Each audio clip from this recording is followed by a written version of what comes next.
Hey, Stolen Cousins, you already know what time it is. Let's get into it. Go on and like the video, comments, and subscribe. You should already be subscribed because we're Stolen Cousins, you know? You subscribe, your family. And get into it. Today, 2 deep web horror stories animated.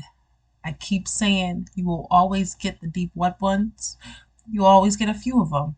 Like the OnlyFans ones, deep web ones, foster care ones, like tenders. You guys are getting, because those interest me, pique my interest. What is going on the deep web? What is happening out there? Go on, get your snacks, get a blanket, get your liquids, some water, some juice, and get a blunt. And let's get into it. SSG animations, like, go support them, because they're our homies.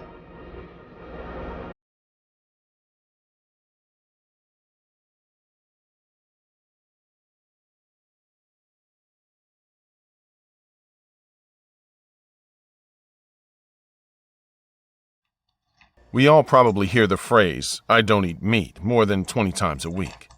We hear it when entering a restaurant. We hear it when ordering food, and we also hear it in our daily conversations. And while I thought I'd never utter those words, an incident that happened a few years ago made me swear to never eat meat again. This gruesome story details my horrific experience and explains why I don't eat meat. I'd just come home from college. It was the summer break, and coming home was always great because I got to see my childhood friends. Tommy was like my best friend, as we'd known each other since childhood. He was a bit shy and reserved, while I was outgoing and social. But even with our different personalities, we were like brothers. Every summer there was an organized get-together where all our childhood friends would meet up and catch up with each other. Tommy didn't like going to these things, but I always forced him to. When we got there, we mingled, ate, and caught up with most of our other childhood friends. Towards the end of the program, a man walked up to us, and I recognized him. It was Alexander Anderson. He was an eccentric foodie who was obsessed with finding new tastes. He was also a hugely popular YouTuber. His channel featured various food-related topics like ASMR, mukbangs, and new cuisines, basically everything that had to do with food. While he was one of our childhood friends, we weren't really close to him, as Alexander was a little weird as a kid. "Jake, Tommy, it's so good to see you," Alexander said as he pulled us in for a hug. "You both smell so good." Now, this was a weird statement, as Tommy and I weren't wearing any cologne, but I brushed it off as I thought it was just one of his pleasantries. So I said, "It's nice to see you, Alexander." He's trying to eat you. He then asked, "Did you enjoy the food?" Tommy responded with, "It was great." "I'm so glad you enjoyed it, seeing as I made the whole thing," he said. "Well, you did a good job. I also thought it was lovely," I replied. He smiled and said, "Now, I'm about to film a new mukbang video for my YouTube channel, and I would love it if you two would participate in it." Now, I wasn't really much of a food enthusiast, and neither was Tom, but I didn't want to be rude, so I gladly agreed and told him we'd be in his YouTube video. Alexander then said, "Great. I'll send you my address details, and we'll see you on Wednesday." Before walking away, Tommy wasn't too happy about this. "You shouldn't have done that, Jake. You know I don't like going to things like that." "Don't worry," I replied. "I'm sure it'll be a fun experience." Little did I know that it'd be an experience I would never forget. It was finally Wednesday, and we were driving to Alexander's house. I got something to Tommy do. was feeling really anxious, and he said to me, "I don't know about this, Jake. I'm having a really odd feeling about this. We both know how weird Alexander is." Listen to your I gut. assumed it was Always just Tommy's listen to your introvert gut. nature acting up, so I calmed him down, saying, "Come on, dude. I knew he was a bit weird when he was a kid, but he's a man now." Tommy What replied, does that mean? "I know he is, but he's still weird. Didn't you notice how he looked at us at the get-together? He had this creepy smile on. Plus, he said we smelt good. Both of us know we weren't wearing any cologne. Something just seems off about this. I figured all this was probably just Tommy being in his head, so I said, I really didn't notice any of that. But it's probably all in your head, man. Boy, Fine. you noticed. We eventually arrived at Alexander's house, and the first thing I noticed was how huge it was. I knew being a YouTuber paid well, but I didn't realize it paid this well. We knocked on the door, and Alex quickly rushed to open it. He looked ecstatic, and the look he gave us was more craving than happy. He eventually spoke. Come in, he said. We walked in and stood in the hallway.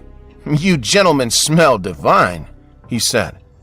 This time I was wearing cologne, which made it less Get out odd, of there. but there was something eerie about the way he said it. Thank you, I replied. Tommy clearly wasn't comfortable hearing Alex say that again, but he smiled and nodded. Wait here while I get the cameras ready, Alex said before walking away. We sat down on the seats in the hallway, and the more I sat there, the more I began to feel as anxious as Tommy. I would remind myself that I'm an adult at intervals, and I needed to stop being immature. The silence in the mansion was eerie and creepy. What the fuck is that? Tommy said, breaking the silence. I turned to see him looking at a painting on the wall. The painting seemed to consist of various human figures, eating a small child. Oh, hell no. Are they eating her? Tommy said, visibly disturbed. I knew at first glance that was exactly what was happening, but decided not to freak Tommy out, so I said, It looks like it, but I'm not sure. Boy! It's such a bizarre painting. That's when we heard Alexander's voice from the end of the hall. Beautiful, isn't it? I found it in an art gallery. The painter said it was inspired by an old tribe who always felt incomplete. So, in order to find completion, they took from another. Tommy responded with, What does that even mean? Alexander smiled and said, Only people of true art can understand it. Well, I think it's a fucking weird painting and you should get your money back. I could see Tommy was annoyed now, and I decided I should probably step in, but before I could say anything, Alexander continued with, Well, it cost me $20,000, and I don't regret spending that amount because it was well worth it. You may not see the beauty now, my dear Tommy, but with time, you will. Tommy was about to say something, but Alexander quickly cut him off. The cameras are ready, and I'd like us to begin shooting the video. Tommy wasn't happy, but he said, Fine, let's get it over with. As we walked down to the kitchen, I could tell Tommy was mad at me, as I was the one who dragged him into this, and it showed. I too was feeling extremely anxious, but Alex seemed completely oblivious to all this, as he still had a huge smile on his face. Oblivious? Boy, he I don't knew Alex care. was always a weird dude, but this was getting a bit too much, and just as I thought things couldn't get any worse, he showed us what we would be eating. At first glance, you'd know it was meat, but the question was, what kind? It didn't look like pork, beef, or chicken, and it didn't smell like any of them either. Obviously, it's bad. I looked they're at Tommy burnt. and knew he was thinking the exact same thing. But before Tommy said anything, I asked Alexander, What kind of meat is this? Because it doesn't look like anything I've had. Is it mutton? He looked at us and said, Well, if I told you, it would defeat the point of the mukbang video. You don't have to know what it is. Just know it's delicious. He then told us to sit down because he was about to start the video. But my mind had already started flying to numerous places. Would you eat it, yo? I wasn't even paying attention to what Alexander was saying in the introduction as I began to ask myself if Tommy was right all along. Obviously. Have I been too nice? I was about to say something when Alex finally said to the camera, Now, my childhood friends and I are going to try out this mystery meat. He handed us a portion, and despite my lack of enthusiasm to eat whatever it was, I decided to get it over with and leave. As Alex started eating, Tommy and I put the mystery meat in our mouths, and as soon as it touched my tongue, it was as if all my worries went away. There are no words to describe how delicious this mystery meat tasted. Who he got y'all eating? I instinctively went for another, and so did Tommy. Alex began to laugh as he said to the camera, Looks like they like it. I ate to my fill that day, and just like that, all the anxiousness, creepiness, and weirdness went away. After the video was finished, we all hung out and had a great afternoon. Turns out there was more to Alex than just food. He was also into gaming, music, and movies. And we talked and bonded for the rest of the afternoon. I had just heaved a sigh of relief as I had become comfortable, and Tommy had too. And I thought to myself, I'm so glad we came. As we sat there talking, Tommy eventually said, "But really, man, that mystery meat was delicious. What is it? Really?" Alex said the meat was imported, but he was sure it was just a combination of assorted meat, as he tasted a hint of chicken. As he continued talking, I felt the need to pee, so I asked Alex for his bathroom, and he said it was down the hall to the left. After using the bathroom, I started to go back to the living room, but I felt really thirsty as I'd eaten a lot of meat, so I went to the kitchen, opened the fridge, and took out some water to drink. As I was drinking the water, I began to notice something out the corner of my eye. What did you see? Was that a... I screamed before I could finish the thought. Right there in Alex's fridge was what seemed to be the hand of a human child. And the more I looked, the worse it got. Behind the groceries were more human parts. Feet, arms, fingers.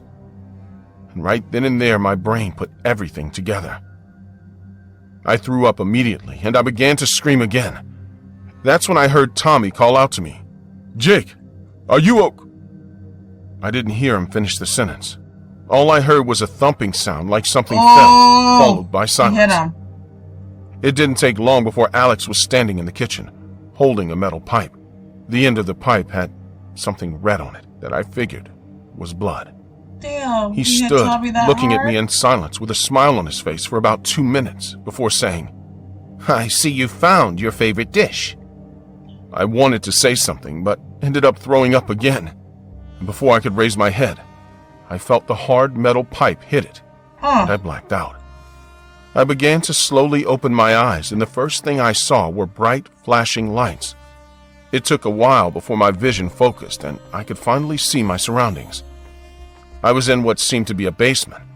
I was also tied down to what seemed to be a hard concrete rock. The rock had red liquid stains all over it, and it reminded me of a butcher's slab. To my right, I saw Tommy. He was unconscious, and he too was also tied down to something similar. I could hear Alex's voice saying, "What's up, my fellow eccentric foodies? Now that you've all watched the preliminary video, this is where the real fun starts, and I do this only for you, my premium fans." I could finally see him, and he was standing in front of a camera. He was wearing an apron, and lights were staged all around us. I was feeling a bit woozy after the blow to my head, but I blurted out the first thing that came to my mind. "Alex, you sick freak!" He then slowly turned to look at me and had this sick smile on his face. "Look, guys, our meal is awake," he said while staring at the camera. A meal? "What do you want from us?" I screamed. He slowly looked at me and said, "What do we want? We want what it is you failed to appreciate all these years. The divine food that has been you all this while." He walked up to me and buried his nose in my chest. "You smell so good. So tasty. She's never Your gonna... sweat is doing a really good job of seasoning you up." As he said those words again, the realization hit me. I've been to it. "So that's what you meant by that?" I asked. He didn't respond. He just walked to the camera and said, "That's enough chatter with the food." He walked over to get what looked like a toolkit from a shelf and started bringing out all sorts of sharp butcher knives. He then looked at the camera and spoke as if he was on a cooking show talking to an audience. "Now, when the meat is fresh like this, there are some parts that are only delicious when eaten raw." He then walked up to Tommy with the knife in his hand. He lifted Tommy's head and held onto Tommy's ear. And with a clean cut, he took Tommy's ear off. My stomach churned and I felt like throwing up again. I'm guessing the pain woke Tommy up because he immediately started screaming. And Alex, with no hesitation, put Tommy's bloody ear into his mouth, like it was a cracker. I looked at him with disgust as I began to shout, You sick freak! Don't you dare touch my friend! This is all your He looked at me fucking and fault. said, "Don't look at me like that. We both know that you love the taste. I saw your eyes as you gobbled down that meat. You had tasted something divine, and after that, you never go back. Don't you see, Jake? We are all walking cuisines. Children, teens, adults, each of us has our different flavor, and I have to taste them all." That's crazy. Tommy was screaming and began to cry. I looked at Alex as he continued ranting all of his nonsense, but all that was going through my mind was, I have to get out of here, and I have to take Tommy with me. Because a part of me knew this was all my fault. Exactly. If only I had listened to Tommy, Exactly. I wouldn't be in this mess. Period. I began to profusely pull at my constraints. My wrists and ankles hurt, but I didn't care. As I did this, I watched him walk over to Tommy's feet, and while looking at the camera, he said, "Another wonderful part to eat raw is the toes. The taste is wonderful." And with no hesitation, I watched him bite off 2 of my friend's toes. He looked like an animal. Blood was all over his face as he said to the camera, "Now, when eating the toes raw, you suck and nibble. You don't bite so as to avoid biting down on the bone."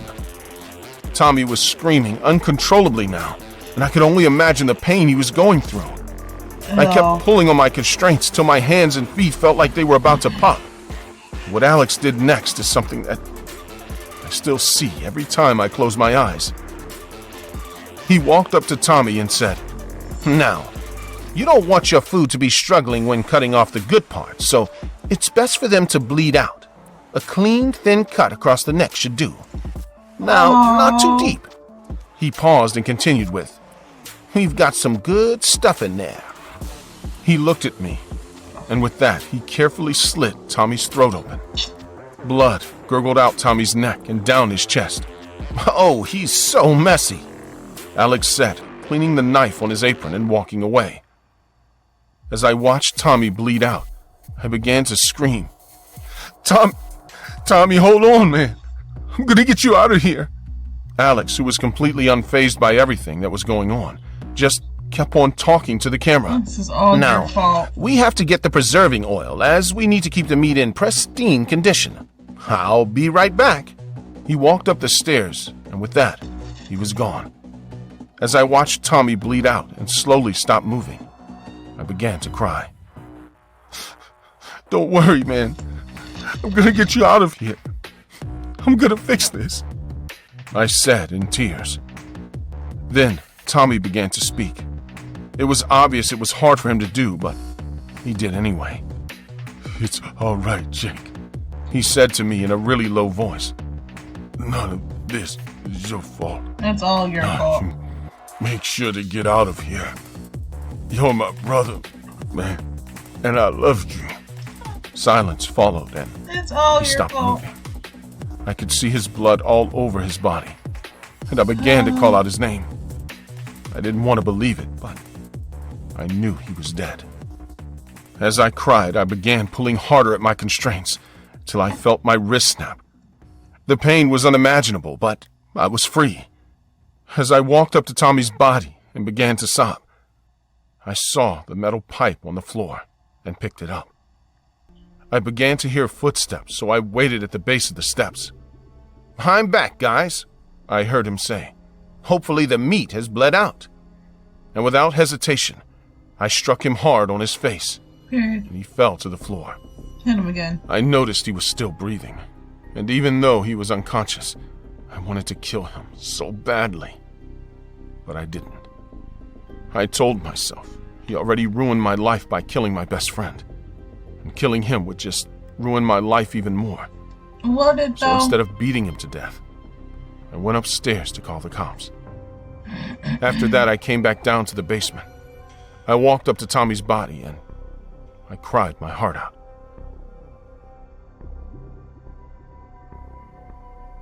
The weeks that followed seemed like a fast blur. I was called by the cops for questioning, and I told them everything I knew. They told me I was lucky to be alive because no one out of the 30 victims they found had ever escaped Alex. They also told me that he was running a secret streaming channel for his premium subscribers on the deep web, which explains why he was filming us, and over 1,000 users were found. I was alarmed at this because it just meant there are 1,000 people out there who are as sick as Alex. The families of the victims were informed, and they all demanded justice. But Alexander pled insanity, so he was taken to a high-profile state mental hospital. Tommy's parents were pained by this, and I heard the other victims' family were appealing the case so that he could get a life sentence or even the death penalty. I hoped it worked out for them, because that man truly deserved to die by the hands of justice. We buried Tommy during that week, and I said my final goodbyes to my best friend. It's been 5 years since this incident, and instead of letting it break me down mentally, I pushed on with my life. I'm married now, and I have a 2-year-old daughter. I still go to therapy regularly, but it doesn't really help. Because every time I close my eyes, I find myself back there. And while I don't eat meat, sometimes I get this irresistible urge to do so. Sometimes I find myself looking at my kid daughter, be salivating and wondering how she tastes. Sometimes I'd look at my wife in the same way, too. I regularly get thoughts to cut my own arm off and cook it, just to get that taste. But I use all the strength in my body to overcome these morbid thoughts, because I love my family. No matter how hard it gets, I will move on. Alexander Anderson may have been a sick freak, but he didn't lie when he said, once you've tasted something divine, you can never go back. Boy, shut up. My name's Ethan. Pissing me off. I'm 26, and I love the internet. It's vast, almost as big as the real world. On the internet, people play, work, entertain themselves, study, get information, express their opinions, buy and sell, and do so many other things that are also done in the tangible world, sometimes even creating significant events in what we biasly call reality. However, I've seen this one. like any large and complex space, the internet has its dark alleys, its forbidden passages. I'm referring to the deep web. This is the hidden face of the internet, the massive iceberg of which we barely know the tip that emerges above the waters. Most people are unaware of it, but the deep web represents about 90% of the information in cyberspace. Ever since I learned that the deep web existed, I wanted to get to know it and dive into its murky waters. I had my fears, but my curiosity was much more significant, and after a while of thinking about it, I decided to at least take a little look. I started by entering directly to level 3. Here begins what is forbidden on the official web. Pages whose characters are randomly dropped. Pages that cannot be displayed in search engines, and that you cannot see even if you copy the entire link and paste it in the address bar. In this level, there are strange, disturbing, or simply useless things. Webs abandoned for more than 13 years. Materials that by copyright are not found in the official web, or were found, but are no longer there. Markets of weapons, drugs, instructions on how to make bombs, and other things that lend themselves to the illegal. And videos and photos of murders. It was already said that in the previous level, there was solid gore material. But here, there are live murders, assassins, and even trade in human organs. As the hours passed, I started getting bored and advanced to the next level. If in the previous story there were compromising things for governments, in this level, there are military secrets and the most lurid and inhumane state projects. Here, you will know what missile that countries are hiding is, what cybernetic weapons are hidden, and who has the most lethal biological weapons, things like that. I entered out of curiosity to one of the famous Red Room videos, and I saw how they murdered a young man of no more than 20 years old. The boy was begging for mercy with all his strength. Told them that he had family waiting for him, that he never did wrong to anyone. Before murdering him, they sent a poll to the viewers asking them if they should let him live, to which I voted yes. Unfortunately, the rest of the viewers disagreed with me, so the man moved forward again and opened the young man's neck with a precise and quick movement. The camera zoomed in on his gaze as he made a futile attempt to cover his wound by lowering his neck. So, as quickly as it started, the show was over. The lights were turned off, while some men came in to clean up to prepare for the next show. I felt like throwing up and decided to leave as quickly as possible. I wanted to advance to the next level, where there were no more murders, but state secrets and information that people would never know. It took me a long time to get in, but when I finally got in, I understood why everyone stayed in the lower levels. As soon as I logged in, my PC restarted by itself without anything weird popping up on the screen or the power going out. When the reboot process was finally complete, I saw that my hard drive had been wiped. On the entire desktop, there was only one file from the notes blog, placed right in the center of the screen, as if to make me notice it. I opened it. Its message was brief, blunt, and somewhat threatening. Don't do it again. I got so scared that I didn't enter the deep web for several days. In that time, I reinstalled a few things to a backup I had of my data. I thought that was the worst of it, that losing all my data was the most significant punishment I could suffer. I was wrong. A few days later, my curiosity got the better of me, and I logged into Tor and entered the first deep web forum I could find. Of course, I wasn't even at an advanced level yet, but my PC restarted by itself, and the data was deleted again. Although now, there was no message on the desktop. Was I banned from the deep web from my computer forever? 20 minutes after the reboot and formatting, I knew better. The doorbell rang. I asked who it was from the door's phone, and no one answered. Then, I went down to the front door of the building, but no one was there. Only an envelope was waiting for me, just under the door. It had no return address, addressee, or anything written on it, although I sensed it was for me. I went back upstairs to my apartment, went into my room, and just there, opened the envelope once I was sitting on my red carpet. I would have just left, honestly. This is not a game. Don't do it again. Don't make us come after you. As I read it, my hands began to shake, and tears slipped down my cheeks. Whoever they were, they knew who I was, where I lived, what I did, and when. To top it off, next to the message was a picture of me, taken with my webcam. Next to it, pictures of my family, my friends, even my little sister who was still in kindergarten. In an act of desperation, I grabbed the phone and dialed the police number. I had no idea what to say to them when they answered. Deep inside, I knew there was nothing they could do. But before I answered, I saw through the computer's reflection a hooded man with his face covered coming right at me. When I turned around to defend myself, it was too late. The man grabbed my head and began slamming it against my keyboard. As he did so, I heard his voice, distorted by a device, telling me, "I told you, this is not a game." I was still dizzy and thought about mustering all my strength to get away. But suddenly, I felt a cold prick in my arm. A few seconds later, I became very sleepy, and surrendering to whatever they had injected me with, I closed my eyes. When I woke up, my house was in perfect condition, but something was wrong with the computer. It wouldn't turn on. After checking in, I noticed that it was missing the hard drive, video card, processor, and RAM. The man who had visited me had taken the most expensive components and had rendered it useless. But at the time, I didn't care. I was so terrified that week. I asked at work to be transferred to another city. I never entered the deep web again, and I don't think I will ever try it again, no matter where I am in the world. Because that's your own fault. Fate had been cruel to me, but after remembering how I was at the mercy of this man, asleep, it makes me think that despite everything, I am fortunate to be alive. Duh.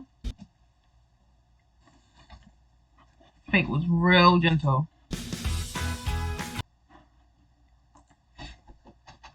Because ain't nobody tell you to be playing with the damn deep web. You went on there playing with them. After being told twice. Well, truth be told, I only told you once. But hey, in a black household, that's enough. Once is enough, twice is you asking for it now. Um, if you seen some of the other dark web ones, you already know that we seen that one before. But it was still good. It was crazy. That first one, I'm so mad for Tommy, for him to, his last words to be, it's all right. My last words would have been, fuck you, this would have never happened if you never brought me here. I should have never listened to you. Would have been my last words. Go on and like the video. Comment what your last words would have been to him. What would your last words have been? Because I'm definitely blaming him. With my last breath, I'm blaming him. That way he gets haunted by my negative spirit. You know?